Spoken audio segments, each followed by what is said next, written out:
Daniel was not a rich man. He was not famous. He was not perfect. But Daniel had something rare in his heart: hope. Daniel grew up in a small town where dreams were often buried under responsibility. His father worked long hours in a factory, and his mother stitched clothes at home to support the family.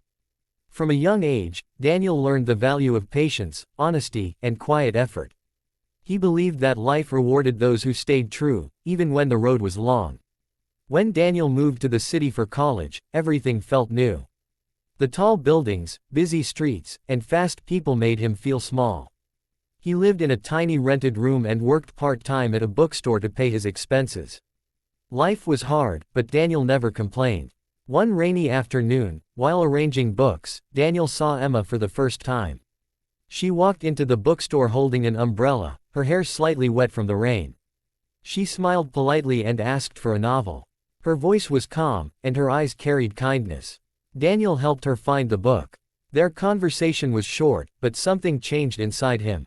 For the first time, Daniel felt his heart beat differently. Emma started visiting the bookstore every week. Sometimes she bought books, sometimes she just sat quietly and read. Slowly, their conversations grew longer.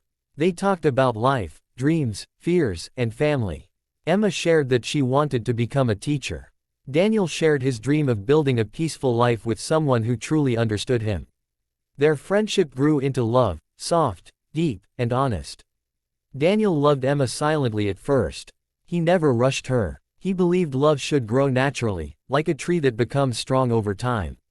One evening, while walking under the streetlights, Daniel finally spoke. "Emma," he said softly, "I don't have much, but I have a true heart. I care for you deeply." Emma stopped walking. She looked at him for a long moment. "I care for you too, Daniel," she replied. But life is not simple. Those words stayed with Daniel. Emma came from a different world. Her family was well educated and financially strong. They wanted her to marry someone successful, someone with a big future. Daniel knew this. Still, he believed that love could change everything. They continued meeting, laughing, and sharing dreams. Daniel supported Emma through her exams and hard days. Emma encouraged Daniel when he felt tired and weak. Their love was real. But reality slowly knocked on their happiness. Emma's parents found out about Daniel. They did not like him. "He has no stable future," her father said. "He is kind, but kindness does not pay bills," her mother added. Emma tried to defend Daniel, but her family was firm. They gave her a choice: family or love. Emma became distant. Her smiles faded. Her messages became shorter. Daniel felt the change but stayed calm. He believed in patience. One night, Emma asked Daniel to meet her. "I am under too much pressure," she said with tears in her eyes. "The family wants me to marry someone else." Daniel felt his chest tighten. "What do you want?" he asked quietly. Emma looked down. "I don't know. I am scared." Daniel wanted to beg her to stay, but he didn't. He loved her enough to respect her fear. "If you choose another path," Daniel said, "I will understand. But know this, I will always wish the best for you." That night, they separated without anger, without blame, only pain. Days turned into months. Daniel stopped seeing Emma. He threw himself into work and studies. Some nights he cried silently, asking why love was not enough. But every morning, he stood up again.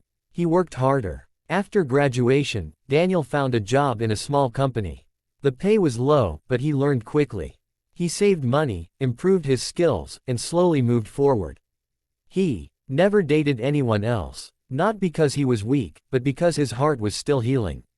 Emma, on the other hand, followed her family's wishes. She got engaged to a successful man chosen by her parents. Everything looked perfect from outside: beautiful clothes, big house, respect. But inside, Emma felt empty. She missed the quiet love. She missed being understood. She missed Daniel. One day, Emma visited the old bookstore. Daniel was not there anymore. She felt a strange pain in her chest. For the first time, she questioned her choice deeply. Years passed. Daniel's life changed. Through hard work and honesty, Daniel was promoted. Later, he started his own small business. It was not easy. He failed many times, but he never gave up. His company slowly grew. People respected him for his values, not just his success. Despite everything, Daniel stayed humble. One evening, while attending a business seminar, Daniel saw a familiar face. It was Emma. She looked different, older, quieter, tired. Their eyes met. Time seemed to stop. "Daniel," she whispered. They sat and talked for hours. Emma shared her truth. Her marriage had ended. It was not abusive, but it was empty. There was no understanding, no warmth. "I lost myself," she said. "And I lost you." Daniel listened silently. His heart felt heavy, but calm. "I waited," Emma said. "Not for you to come back, but hoping life would give me another chance." Daniel looked at her with gentle eyes. "I loved you once with all my heart," he said. "That love never turned into hate. But love also needs courage." Tears rolled down Emma's face. "Do you think there is still hope?" she asked. Daniel took a deep breath. "Hope never dies," he said. "But it grows slowly." They did not rush. They started again, carefully, honestly. This time, both were stronger, wiser, and braver. They talked openly about past mistakes and future fears. Daniel did not promise wealth. Emma did not demand perfection. They promised effort. Months later, Daniel stood in a simple hall, dressed neatly. Emma walked toward him, smiling through tears. There were no grand decorations, no luxury, only love, respect, and peace.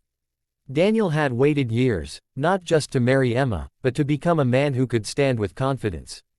As he held her hand, he whispered, "I never stopped hoping." Emma smiled. "And I finally chose courage."